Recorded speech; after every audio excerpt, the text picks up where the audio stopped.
오늘은 요나서 3장 본문을 중심으로 두 번째 기회라는 제목으로 말씀을 나눌 때 많은 은혜 받으시기 바랍니다. 말씀에 앞서 대림절 영상을 먼저 보면서 시작하겠습니다.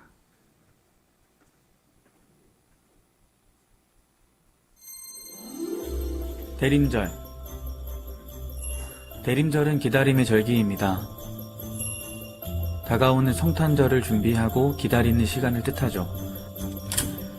대림절은 기독교의 시간으로 가장 첫 번째 절기이자 교회력이 시작되는 지점입니다. 대림절은 11월 30일에 가까운 주일에 위치하며 성탄절로부터 4주 전에 있습니다. 옛날 옛적 초대교회 사람들은 예수님이 세례 요한에게 세례를 받으신 1월 6일에 예수님의 탄생과 세례를 함께 기념하였습니다. 그 날을 우리는 주연절이라고 부릅니다. 초대교회 사람들은 예수님이 세례 받으신 주연절에 맞춰서 세례식을 거행하게 됩니다. 그래서 세례를 받고자 하는 사람들은 3주 혹은 7주 동안 금식과 교육, 회개의 시간 등을 가지면서 세례 받을 준비를 하게 됩니다. 이때까지만 해도 주연절 안에는 성탄절이 포함되어 있었습니다. 그러나 이후 4세기에 이르면서 우리에게 익숙한 크리스마스, 즉 12월 25일의 성탄절이 새롭게 개정됩니다. 주연절과 성탄절이 드디어 분리된 것입니다. 이러면서 나타난 첫 번째 고민은 그럼 주연절에 세례받기 위해서 준비하던 기간은 어떻게 하지? 였습니다. 그래서 나온 결론은 성탄절의 기간은 12월 25일부터 주연절인 1월 6일까지의 시간이 되고 주연절에 세례를 받기 위해 준비하던 그 기간은 이제 성탄절을 기다리고 준비하는 4주간의 시간으로 결정됩니다. 그래서 그 4주간의 기간을 우리말로 대림절이라고 부르게 됩니다.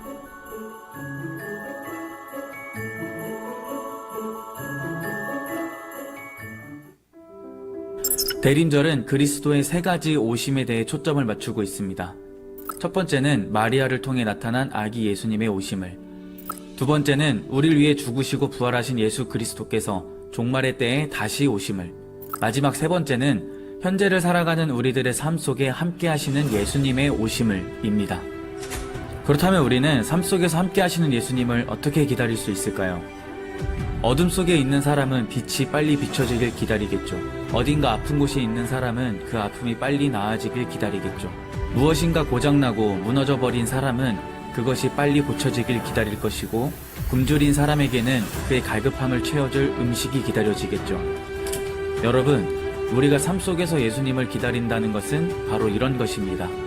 주님, 어두운 나의 삶에 빛이 되어 주소서. 나의 아픔을 치유하시며 무너진 삶의 모습을 회복시키소서.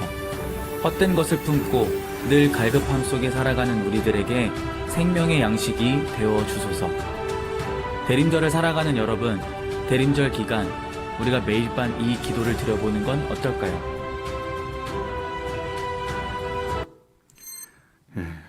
벌써 2023년도 12월이 되었습니다. 12월은 한 해를 마무리하는 달이자 새해를 준비하는 소중한 시간입니다. 지나온 시간을 돌아보면 후회와 아쉬움이 많이 남을 것입니다. 그렇지만 믿음으로 그 후회와 아쉬움을 훌훌 털어버리시길 바랍니다. 그리고 하나님께서 새롭게 부어주실 은혜를 기대하면서 새해를 기쁨으로 맞이하시기를 주님의 이름으로 축복합니다. 미국의 다이빙 선수였던 조니 에릭슨 타다라는 여인이 있습니다. 조니 에릭슨 타다. 이 여인이 17살에 다이빙 훈련을 하다가 목이 부러져서 전신 마비가 됩니다. 불의의 사고였어요. 그 후로 그녀는 살아도 사는 것이 아니었습니다. 심한 좌절과 분노에 휩싸여서 날마다 자살을 시도해요. 죽고 싶었습니다. 그런데 그녀는요, 스스로 죽을 방법조차 없었습니다. 조나단 에이슨 타다가 이제 마지막으로 통곡하면서 울면서 하나님께 이렇게 기도를 해요. 하나님, 제가 죽을 수 없다면 제발 사는 방법을 가르쳐 주세요. 살 길을 열어달라고 간절히 기도를 합니다. 그때부터 그녀의 삶이 달라지기 시작했어요. 여전히 몸을 움직일 수 없었지만 그 후로 그녀는 대중 연설가로, 그리고 훌륭한 저술가로, 그리고 몸을 움직일 수 없기에 발가락으로 그림을 그리는 구족 화가로 활동하게 됩니다. 그리고 조니와 친구들이라는 그러한 자선단체를 만들어서 수많은 장애인에게 희망을 전하는 사람이 되었습니다. 우리 또한 조니와 같이 기도가 달라지길 소망합니다. 내 육신의 정욕, 안목의 정욕, 이생의 자랑을 위해서 간구하기보다 우리가 살아갈 그 방법을 하나님께서 가르쳐 주시기를 간절히 간구할 때 하나님께서 우리의 길을 지도해 주시고 인도해 주시고 가르쳐 주실로 믿습니다. 기독교는 교회력에 따른 절기를 지키면서 1년을 보냅니다. 엄밀히 말하면요, 기독교는 대림절부터 시작이 됩니다. 한 해가 시작돼요. 교회력의 중심은 바로 예수 그리스도이십니다. 이 성경이 예수님을 중심으로 기록됐잖아요. 구약 성경은 39권이 오실 메시아에 대해서 기록합니다. 그리고 신약 27권은 이미 오신 메시아, 그리고 이제 다시 오실 메시아를 기록하고 있는 책이 바로 이 성경인 것입니다. 대림절은, 이 절기는, 교회의 절기는 크게 이렇게 나눠지는데요. 대림절부터 예수님의 오심을 기다리면서 교회의 달력이 시작이 돼요. 그리고 예수님이 이 땅에 오시는 성탄절을 우리가 기념합니다. 그리고 아까 영상에서 봤듯이 주연절은 예수님이 세례를 받으시고 공생애를 시작하신 그 날을 기념해서 주연절기로 지킵니다. 그리고 사순절, 40일 동안 예수님의 순환과 고난을 묵상하며 그 절기를 지키고요. 그리고 부활절, 예수님이 부활하신 날을 기념하여 절기를 지킵니다. 그리고 예수님이 부활 승천하시고 이제 성령께서 임하셨다 해서 성령 강림절을 지킵니다. 그리고 두 개의 감사의 절기인 맥주 감사절과 추수 감사절을 지키면서 1년 한 해를 이렇게 교회의 력에 따라서 교회가 지키며 계속해서 살고 있는 것입니다. 오늘부터 4주간 교회력으로 대림절 절기가 시작이 됩니다. 대림절은 기독교의 첫 번째 절기이자 교회력이 시작되는 지점이에요. 대림절 기간에는 보랏빛 초를 이제 한 개씩 이제 밝히게 되는데요. 이 첫 번째 초는 소망의 초입니다. 소망의 초. 그래서 우리가 대림절 기간 동안 예수님의 성탄과 다시 오심을 기다리면서 절기를 지키게 돼요. 이 보라색이 상징하는 것이 무엇이냐면 기다림과 애도를 상징합니다. 그래서 우리가 대림절 기간에는 기다림을 상징하는 이 보라색 스토를, 보라색을 우리가 보게 되고요. 그리고 사순절 기간에는 주님의 죽으심을 애도하면서 또한 보라색을 우리가 그렇게 색으로 그렇게 지키고 있는 것입니다. 오늘 대림절 첫 번째 초인 소망의 초가 밝혀졌습니다. 하늘 영광 버리고 낮고 낮은 이곳에 구원자로 오신 예수 그리스도를 찬양하고 다시 오실 예수님을 기다리며 살아가는 저와 여러분이 되시기를 주님의 이름으로 축원합니다. 아멘. 우리 인간이 생존하는 데 있어서 가장 중요한 두 가지 요소가 있다면 그것은 바로 생명과 사명입니다. 생명이 무엇입니까? 생명이란 살생자의 목숨명, 또 명령명자를 사용합니다. 삶이 곧 명령이라는 뜻이에요. 삶이 곧 명령이다. 우리는 일정한 시간을 이 땅에서 살아가도록 명령을 받은 존재입니다. 인생은요, 한 번 죽으면 다시 살 수 없기 때문에 하루하루가 너무나 소중하고 가치 있고 존귀한 것입니다. 이러한 인간의 생명을 더욱 진지하고 가치 있게 살게 해주는 것이 바로 이 사명인 것입니다. 그래서 사명자는요, 쉽게 늙지 않습니다. 사명자는요, 쉽게 죽지 않아요. 사명이란 무엇입니까? 지킬 사자에 목숨명, 명령명자예요. 곧 시키는 명령, 목숨 걸고 해야 되는 일이 바로 이 사명인 것입니다. 우리 각자에게 주어진 삶의 시간 동안 하나님이 명하신 일을 성취하며 사는 것이 바로 우리의 사명이에요. 그렇기 때문에 우리에게 사명이 없다면 하루하루 무의미하고 무가치한 삶을 살 수밖에 없다는 것입니다. 사도 바울은 자신의 사명을 이렇게 고백합니다. 사도행전 20장 24절입니다. 내가 달려갈 길과 주 예수께 받은 사명 곧 하나님의 은혜의 복음을 증언하는 일을 마치려 하면은 나의 생명조차 조금도 귀한 것으로 여기지 아니하노라. 아멘. 바울의 사명은 무엇입니까? 바울이 주 예수께 받은 사명은 복음을 증언하는 일이었습니다. 바울은요, 로마에 가서 순교하기까지, 죽기까지 그 사명을 완수했습니다. 죽다가 살아난 사람들 있잖아요. 여러분들도 죽다 살아난 경험들이 한 번쯤은 있으실 것입니다.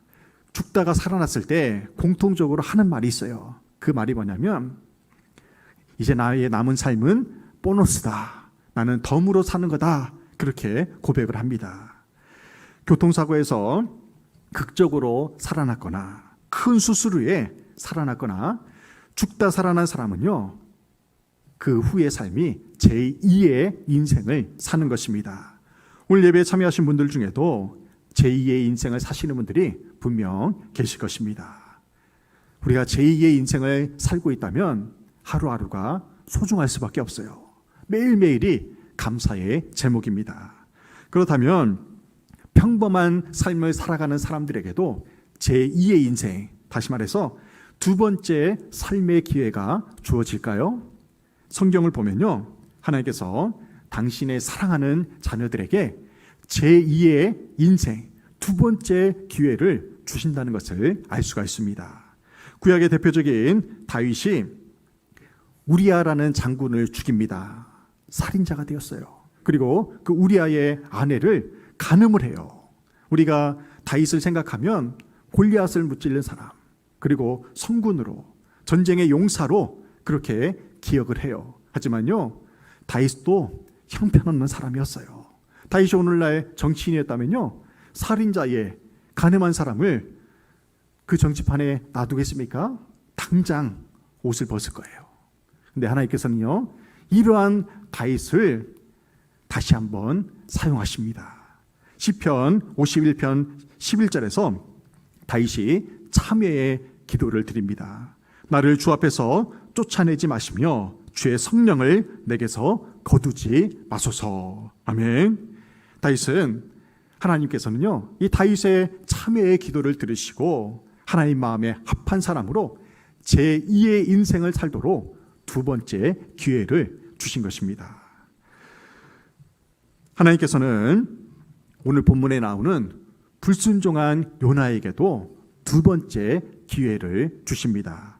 요나서 1장에서의 요나는요, 하나님으로부터 도망치는 요나입니다. 그리고 2장에서는 하나님을 향해 다시 달려오는 요나를 그리고 있어요. 그리고 오늘 함께 나눌 3장에서는 하나님과 함께 달리는 요나를 말씀합니다. 이 시간에는 요나에게 두 번째 기회를 주신 하나님께서 오늘 우리에게도 두 번째 기회를 주실 때에 우리가 어떻게 살아내야 하는지를 살펴보면서 은혜를 나누고자 합니다. 첫째로 우리는 하나님께서 두 번째 기회를 주시고자 하실 때에 반복되는 말씀을 경청해야 됩니다. 반복되는 말씀을 경청해야 돼요. 요나서 3장 1, 2절에서 이렇게 말씀합니다. 여호와의 말씀이 두 번째로 요나에게 임하니라 이르시되. 아멘. 3장 1절은 하나님께서 요나에게 두 번째로 말씀하시는 내용입니다. 이것은요, 하나님을 향해서 하나님을 피해 도망갔던 요나에게 두 번째로 기회를 주시는 말씀이에요. 하나님이 요나에게 첫 번째 주신 말씀과 두 번째 주신 말씀을 비교하며 살펴보겠습니다. 요나서 1장 2절에서 첫 번째 말씀을 주십니다. 너는 일어나 저 큰 성읍 니느웨로 가서 그것을 향하여 외치라. 3장 2절입니다. 일어나 저 큰 성읍 니느웨로 가서 내가 내게 명한 바를 그들에게 선포하라. 아멘. 요나에게 첫 번째와 두 번째로 주신 말씀이 동일하다는 것을 알 수 있어요. 첫 번째와 두 번째 주신 말씀에 공통적으로 나오는 세 가지 단어가 있습니다. 일어나, 가서, 외치라, 선포하라입니다. 히브리 원어로 보면요, 여기서 마지막에 외치라, 선포하라는 말씀이 동일해요. 히브리어로 카라로 외치라나 선포하나나 똑같은 말입니다. 하나님께서 요나에게 두 번씩이나 일어나 가서 선포하라고 명령하신 이유가 무엇입니까? 요나 선지자의 사명을 다시 회복시켜 주셔서 악독한 니느웨를 구원하고자 하는 하나님의 섭리를 이루시고자 하기 위해서 두 번째 기회를 주신 것입니다. 성경에 보면 하나님께서 사람의 이름을 두 번 부르실 때가 종종 나옵니다. 사무엘상 3장 10절에서 보면요, 사무엘 선지자를 부르시는 말씀이 나와요. 여호와께서 임하여 서서 전과 같이 사무엘아 사무엘아 부르시는지라. 아멘. 하나님께서 사무엘을 선지자로 쓰시고자 하실 때 그의 이름을 두 번 부르셨습니다. 그리고 누가복음 22장 31절에서는 이렇게 말씀해요. 시몬아 시몬아 보라 사탄이 너희를 밀가부르듯 하려고 요구하였으나. 아멘. 여기서 시몬은 베드로입니다. 베드로. 그래서 우리가 좋아하는 찬송이 있죠. 요한의 아들 시몬아 네가 다른 사람들보다 나를 더 사랑하느냐. 여기서 시몬이 바로 우리가 잘 아는 베드로입니다. 시몬은 베드로의 부모님이 처음으로 지어준 이름이에요. 그러다가 주님이 베드로를 제자로 삼으셨을 때 시몬의 이름을 게바라고 부르십니다. 게바. 이 게바는 아람어인데요. 이 아람어로 게바가 반석이라는 뜻이에요. 너는 반석과 같은 믿음을 소유한 자가 되라 해서 게바라는 이름을 주십니다. 이 게바가 그 당시 이스라엘 사람들이 사용했던 헬라어로 베드로라는 뜻이에요. 반석이라는 뜻입니다. 베드로. 그래서 우리가 이 시몬, 게바의 이름을 베드로라는 이름으로 가장 많이 부르고 있는 것입니다. 사도행전 9장 4절에 보면요, 사울을 부르시는 장면이 나와요. 사도행전 9장 4절에 이렇게 말씀합니다. 사울아 사울아 네가 어찌하여 나를 박해하느냐. 아멘.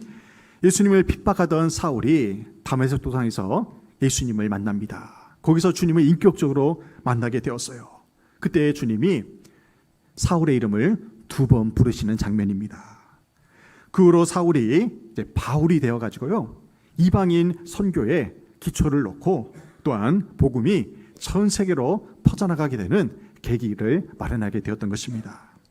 어느 순간 주님께서 저와 여러분의 이름을 두 번을 부르시거나 동일한 말씀을 두 번 이상 들려주신다면 그것이 하나님께서 우리에게 주시는 두 번째 기회가 된다는 사실을 기억하시길 바랍니다. 하나님이 요나에게 일어나 가서 선포하라 처음 명령하셨을 때 요나가요, 자의적으로 판단해가지고 반대 방향으로 도망갔잖아요. 불순종했습니다. 왜 그렇습니까? 아수르의 수도인 니느웨는 너무나 잔인한 민족이기 때문에 그들은 구원받을 수 없다고 스스로 판단한 거예요. 그리고 요나 자신도 그 민족이 두려웠던 것입니다. 충분히 이해가 돼요. 그런데 바다에 빠져 물고기 뱃속에 3일 동안 갇혀있는 동안 요나가 회개를 합니다. 그러면서 하나님의 살아계심을 체험하게 되었어요. 그리고 일어나 가서 선포하라는 명령을 두 번째 받았을 때는요, 그 즉시 순종하는 모습을 보여주었습니다. 여러분에게 기도 제목이 있는데요, 똑같은 음성을 두 번 이상 듣거나 또한 꿈으로 두 번 이상 동일하게 보여진다면 요나처럼 곧바로 일어나 가서 선포하시길 바랍니다. 그 또한 하나님께서 여러분에게 주신 응답이에요. 정채봉 시인이 쓴 간장종지라는 책이 있습니다. 이 간장종지라는 책에 보면 이런 내용이 나와요. 성공하지 못한 사람들의 한 가지 공통점은 꾸물거린다는 사실입니다. 누가 불러도 벌떡 일어나서 달려오는 일이 없습니다. 망설이고 꾸물거리다 끝나는 거예요. 공감이 되십니까, 여러분들? 자녀들이 학교에 갈 때 학교 가기 싫다고 막 꾸물거려요. 여러분들이 아침에 일어나서 직장에 나가거나 일터에 나갈 때 막 꾸물거려요. 가기 싫어가지고, 일하기 싫어가지고, 더 자고 싶어서. 또한 교회에 올 때도 마찬가지예요. 5분만 더 자고 가야지. 5분만 더 자고 가야지. 그 꾸물거림이요, 여러분의 삶의 태도를 볼 수 있다는 것입니다. 사랑하는 여러분, 여러분이 인생의 성공자가 되기를 원하신다면 하나님의 말씀에 꾸물거리지 말고 벌떡 일어나 즉각적으로 순종하시기 바랍니다. 교회에서 담임 목사나 교우들이 사역을 여러분에게 2번 이상 어떤 일을 부탁을 한다면, 권면을 한다면 그것이 하나님의 음성으로 받아들여야 돼요. 하나님이 반복해서 주시는 말씀에 민감하게 반응하여서 인생의 성공자가 되시기를 주님의 이름으로 축원합니다. 두 번째는 기회를 순종으로 응답해야 된다는 것입니다. 순종함으로 응답해야 돼요. 요나서 3장 3절에서 이렇게 말씀해요. 요나가 여호와의 말씀대로 일어나서 니느웨로 가니라. 아멘. 두 번째 기회가 주어졌어요. 주님이 요나에게 일어나 가서 선포하라. 그 기회를 주셨을 때 요나가 어떻게 했습니까? 여호와의 말씀대로 일어나 니느웨로 가니라. 아멘. 전과 같이 요나는요, 자의적으로 하나님의 말씀을 판단하지 않고 묻지도 따지지 않고 순종하며 나아갑니다. 2절과 3절에 보면 요나가 나아간 그 성읍 니느웨가 사흘 길을 걸을 만큼 큰 성읍임을 강조하고 있어요. 이동욱과 같이 작은 동네에서 선지자로 활동했던 요나가요, 이제 서울 시내 큰 대도시에 가가지고 하나님의 말씀을 선포하는 것과 마찬가지입니다. 첫 번째 명령에 불순종했던 요나가 두 번째 명령에는 즉각적으로 순종을 합니다. 요나서 3장 4절에서 이렇게 말씀해요. 요나가 그 성읍에 들어가서 하루 동안 다니며 외쳐 이르되 40일이 지나면 니느웨가 무너지리라. 아멘. 하나님께서는 왜 니느웨 백성들에게 40일의 기회를 주신 것일까요? 왜 40일이 지나면 무너지리라 그렇게 말씀하셨습니까? 니느웨 백성들에게요, 충분한 회개의 기회를 주시고자 하는 그러한 하나님의 배려였습니다. 성경에서 40일은요, 언제나 하나님께서 새로운 역사를 이루시려는 타이밍으로 그렇게 사용이 됩니다. 노아의 홍수가 며칠 동안 있었습니까? 쉴 새 없이 40일 동안 비가 내렸잖아요. 그 40일이 이 세상을 다시 재창조하는 시간이 되었던 것입니다. 또한 모세가 시내산에 가서 하나님의 언약을 받을 때, 그 언약의 말씀을 받을 그때의 시간이요 40일이었어요. 거기서 십계명 2판을 받았어요. 그리고 엘리야가 그 지친 몸이 회복되는 데 걸리는 시간이요 40일이었습니다.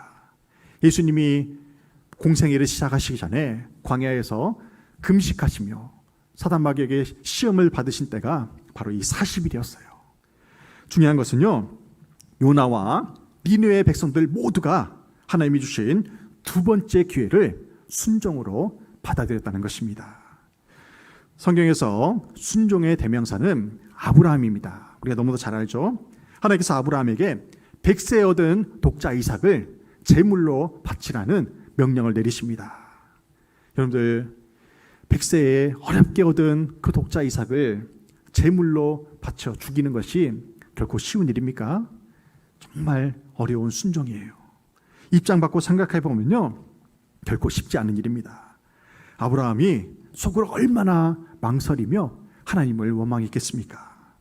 하지만 아브라함은요, 그 이삭을 데리고 모리아 산으로 올라갑니다. 그리고 번제단에 불이 활활 타오르기 전에 그 이삭을 올려놓고요, 칼을 들어요.